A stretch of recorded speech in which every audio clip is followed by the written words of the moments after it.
Hello बच्चों, क्या हाल है? सब बढ़िया है? बहुत अच्छी बात है। आज हम लोग अपना अगला टॉपिक करेंगे derivation of equation of motion. आप 9th क्लास से पढ़ते आ रहे हैं v is equal to u plus a t, s is equal to u t plus half a t square, v square is equal to u square plus 2as, और एक addition भी है। तो ये सब डिराइव कैसे करेंगे? आपने ग्राफिकल मेथड पढ़ा होगा, नहीं पढ़ा होगा, एनसीईआरटी से हट गया भाई, अब तो वो भी नहीं पढ़ा होगा। तो अब इसके कैसे आता है, डिराइव करना है, वो चीजें हम समझेंगे आज इस क्लास में। तो सबसे पहले इंटीग्रेशन आपने थोड़ा पढ़ा होगा, मैं जरा सा समझा दूं, बस ध्यान से सुन लीजिए। एक्स एन को अगर मैं डिफरेंशिएट करता हूं तो x n plus one upon n plus one, यानी कि अगर एक्स स्क्वायर का इंटीग्रेट करूंगा तो x two plus one by two plus one, अगर टी का करूंगा लेकिन डी टी के रिस्पेक्ट में तो t one plus one by one plus one. लेकिन अगर कोई नंबर ही ना हो, वैल्यू ही ना हो, सीधा डी एक्स लिखा हो, इसका मतलब यहां पर कुछ नहीं है, एक्स का पावर जीरो है। तो इसका इंटीग्रेशन करूंगा तो x zero plus one upon zero plus one. D T हो तो आप समझ लो कि यहां टी का पावर जीरो डी टी है, तो T plus one zero plus one by zero plus one. इस तरह से आप इंटीग्रेट कर सकते हो, इजीली समझ में आ जाएगी बात। रही बात लिमिट की, तो लिमिट हम पुट करते हैं 1 से 2, यानी कि अगर x 1 से 2 आया तो 2 माइनस 1, पहले अपर लिमिट फिर लोअर लिमिट। इस तरह से आप सॉल्व कर सकते हैं। ये बेसिक इंटीग्रेशन मैंने समझाया, जो कि derivation of equation of motion में बहुत इंपॉर्टेंट रहेगा। अगर समझने में दिक्कत लगे तो दोबारा से देख लीजिएगा। आते हैं सबसे पहला equation, derivation v is equal to u plus a t. इसको डेराइव करने के लिए हमें एक फॉर्मेट चाहिए एक्सेलरेशन का। एक्सेलरेशन जो होता है वो होता है dv अपॉन dt।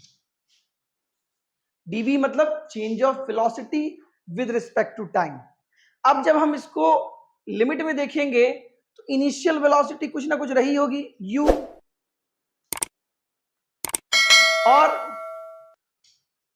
फाइनल भी कुछ ना कुछ रहेगी, उसके हिसाब से हम करेंगे। तो सबसे पहले देखिए dv is equal to a d t. अब इंटीग्रेशन जैसा कि आप जानते हैं वो कहीं ना कहीं एरिया निकालता है, वेलोसिटी को, एक्सेलरेशन को कन्वर्ट करेगा वेलोसिटी में, वेलोसिटी को डिस्प्लेसमेंट में। इस तरह से हम सॉल्व करते हैं। तो dv है मतलब एरिया बड़ा लेने के लिए इनिशियल वेलोसिटी से फाइनल वेलोसिटी, ये हमारी लिमिट हो जाएगी। अगर इसको करते हैं तो टाइम की लिमिट तो जीरो से स्टार्ट करते हैं, जीरो से टी। इस तरीके से हम लिख सकते हैं। अब जैसा कि मैंने अभी आपको बताया था, dt रहे तो समझ लेना चाहिए, dt रहे तो समझ लेना चाहिए t की पावर जीरो। तो यहाँ dv है मतलब v की पावर जीरो, तो v की power zero plus one by zero plus one, limit लिख देंगे u से v। इसी तरह से यहाँ dt है, मैंने पहले एग्जांपल दिया था आपको, a t की power zero plus one by zero plus one, limit zero से t। अब कुछ नहीं करना है, लिमिट को पुट कर दीजिए, v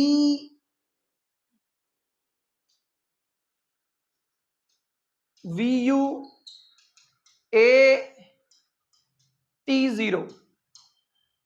कितना सिंपल है, कुछ करना पड़ रहा है, ज्यादा मेहनत नहीं है।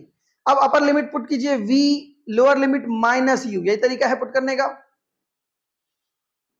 ठीक है। उसी तरीके से a t minus zero, so simple.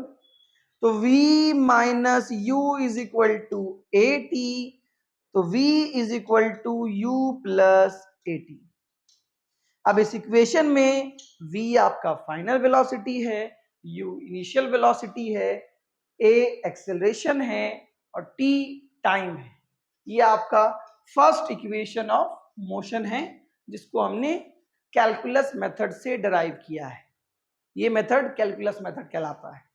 अब अगर बात करेंगे सेकंड मेथड की, तो उससे पहले एक बार देख लीजिए कितना सिंपली तौर पर हो गया है, कोई दिक्कत तो नहीं है इसमें। चलिए आगे बढ़ते हैं। अब हमारे पास आता है second equation, s is equal to u t plus half a t square. अब इसमें displacement, s for displacement, u initial velocity है, a एक्सेलरेशन है, t टाइम है। अब ये सारी चीजें एक इक्वेशन में कैसे आएंगी?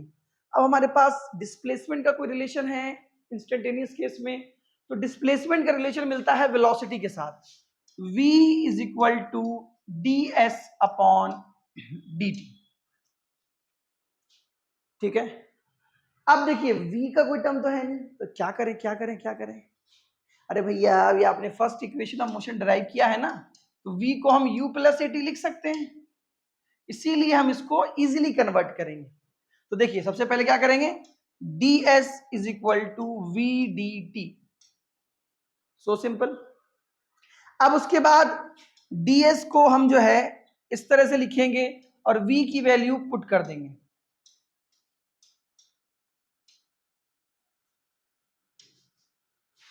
मामला क्लियर है, कोई समझ दिक्कत तो नहीं है? अब लिमिट क्या होगा, पहले से पहले इसको इलैबोरेट कर लीजिए।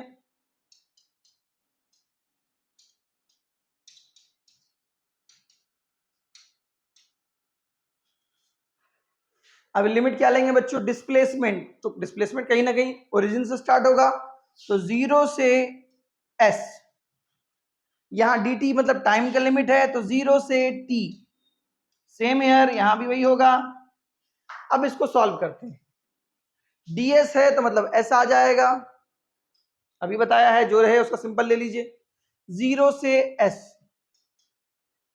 dt है तो t आ जाएगा, 0 से t, और a t का क्या होगा, a t 1 plus 1 by 1 plus 1, 0 से t आ जाएगा। इस तरह से हम लिख सकते हैं s u t plus half a t square. अब लिमिट 0 है, 0 पुट करने से तो कोई फर्क नहीं पड़ने वाला, इसलिए मैंने इक्वेशन को डायरेक्ट लिख दिया। अब यहां पर s डिस्प्लेसमेंट है, u इनिशियल वेलोसिटी है, t टाइम है और a एक्सेलरेशन है। बात समझ में आ रही है? अब आते हैं थर्ड इक्वेशन ऑफ मोशन में। अब दो इक्वेशन हमने ड्राइव कर ली है, तीसरा इक्वेशन में टाइम का रिलेशन हट जाता है। अब देखिए इसमें टाइम रिलेशन नहीं है, v फाइनल वेलोसिटी है, u इनिशियल वेलोसिटी है, a एक्सेलरेशन है और s डिस्प्लेसमेंट है। टाइम हट गया, तो कैसे हटेगा? सबसे पहले हम इक्वेशन लिखते हैं एक्सेलरेशन का। एक्सेलरेशन का होता है, एक्सेलरेशन का होता है dv बाय dt। अब टाइम का रिलेशन हमें हटाना है, तो क्या करेंगे, हमें डिस्प्लेसमेंट का लाना है, तो ds अपॉन ds से मल्टीप्लाई डिवाइड कर दीजिए। ठीक है, अब ds अपॉन dt क्या होता है, ds अपॉन dt जो होता है वो होता है v, तो इसकी जगह v लिख सकते हैं, a is equal to v dv upon ds, a is equal to v dv upon ds। Simple आ गया। अब नॉर्मलाइज कर दीजिए, v dv is equal to a ds, integrate करेंगे समथिंग लाइक दैट। अब लिमिट v है तो obvious सी बात है, इनिशियल वेलोसिटी से फाइनल वेलोसिटी, डिस्प्लेसमेंट 0 से s तक। v का इंटीग्रेशन क्या होगा बच्चों, v 1 प्लस 1 बाय 1 प्लस 1। ठीक है, दूसरा लिमिट ले लीजिए u से v, सिमिलरली a s 0 से s, v square by 2 u v a s minus 0। अब यहां पर लिमिट पुट कर दीजिए, v square by 2 minus u square by 2 a s। अब सॉल्व कर दीजिए, v square minus u square is equal to 2as। Final equation, u को उधर ले जाइए, v square is equal to u square plus 2as। इस तरीके से आप इक्वेशन ऑफ मोशन डिराइव कर सकते हैं। सारे के सारे हमने फर्स्ट, सेकंड और थर्ड तीनों को देखा, समझा और जाना। अगर कोई क्वेश्चन है कमेंट सेक्शन में क्वेश्चन जरूर पूछें। अगर आप उसको एराइज करते हैं, कोई चीज समझने में दिक्कत होती है तो मैं उसको अलग से वीडियो में समझाऊंगा। आगे देखते हैं लास्ट, जो अभी तक आपने पढ़ा नहीं है लेकिन 11th क्लास में वो इंट्रोड्यूस जरूर होता है। अब ये निकालने का क्या तरीका है वो हम समझ लेते हैं। ये समझ लीजिए कि जो सेकंड इक्वेशन ऑफ मोशन निकाला है वैसे ही बनेगा, बस इसमें लिमिट चेंज हो जाएगी। ये जो है पर्टिकुलर टाइम के लिए, पहले ये डेरिवेशन है क्यों वो समझ लीजिए।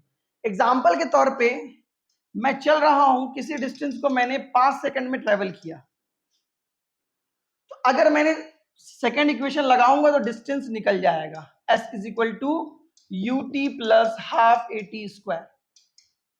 ये 5 सेकंड 6 सेकंड जो भी होगा निकल जाएगा। लेकिन आप बोलोगे सर मुझे सिर्फ 5th सेकंड में कितना डिस्टेंस ट्रेवल किया वो निकालना है, मतलब 4 से लेके 5th तक के बीच का डिस्टेंस निकालना है, पूरा डिस्टेंस नहीं चाहिए। तब उसके लिए हम इस इक्वेशन का इस्तेमाल करते हैं। तब इस इक्वेशन को ड्राइव करने के लिए, मतलब अगर टोटल टाइम को t मान लें तो यहां तक का टाइम t-1 होगा। तो कुछ नहीं करना है, सेकंड इक्वेशन में सिर्फ लिमिट को चेंज कर देना है। तो सेकंड इक्वेशन जो हमने डिराइव की थी कहाँ है, ये रही। तो इसमें यहां पर जो है हम सिर्फ लिमिट को चेंज कर देंगे, मामला क्लियर हो जाएगा। चलिए मैं फिर भी लिख देता हूं ताकि आपको आसानी हो। v is equal to d s by d t. अब ds is equal to v d t, और v की जगह हमने लिखा था u d t plus a t d t. Equation में पुट करके अब लिमिट ले लीजिए 0 से s। अब यहां लिमिट हो जाएगी t-1 से t और t-1 से t। आई बात समझ में बच्चों? बहुत बड़ा इक्वेशन नहीं है ना, वही इक्वेशन है, अलग कुछ नहीं है। अब यहाँ s हो जाएगा u t, अब t-1 से t plus a t square by 2 t-1 से t। अब लिमिट आप पुट कर दीजिए, s is equal to u t minus t plus 1 plus a t square by 2 minus t-1 का होल स्क्वायर बाई 2। अब अगर हम सॉल्व करते हैं इक्वेशन को तो s वहां से t कट जाएगा,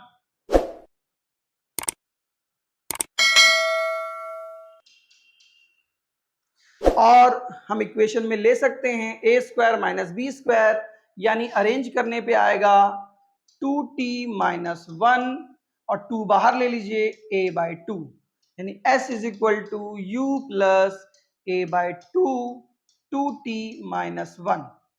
ये आ गया आपका लास्ट इक्वेशन, जो पर्टिकुलर टाइम या कह सकते हो nth टाइम के लिए अगर मुझे डिस्टेंस या डिस्प्लेसमेंट निकालना हो तो हम इस इक्वेशन का इस्तेमाल कर सकते हैं। बात समझ में आई बच्चों? देखिए इक्वेशन ऑफ मोशन डिराइव कर लिया हमने। अब हमारी जो अगली क्लासेस होंगी उसमें हम बहुत अलग अलग वैरायटीज के क्वेश्चन डिस्कस करेंगे, जिससे हमें समझने में ज्यादा आसानी हो और इक्वेशन ऑफ मोशन में हमें कमांड हासिल हो जाए। हमारे इस तरह के वीडियो के लिए चैनल को सब्सक्राइब करें और बेल आइकन का बटन दबाएं।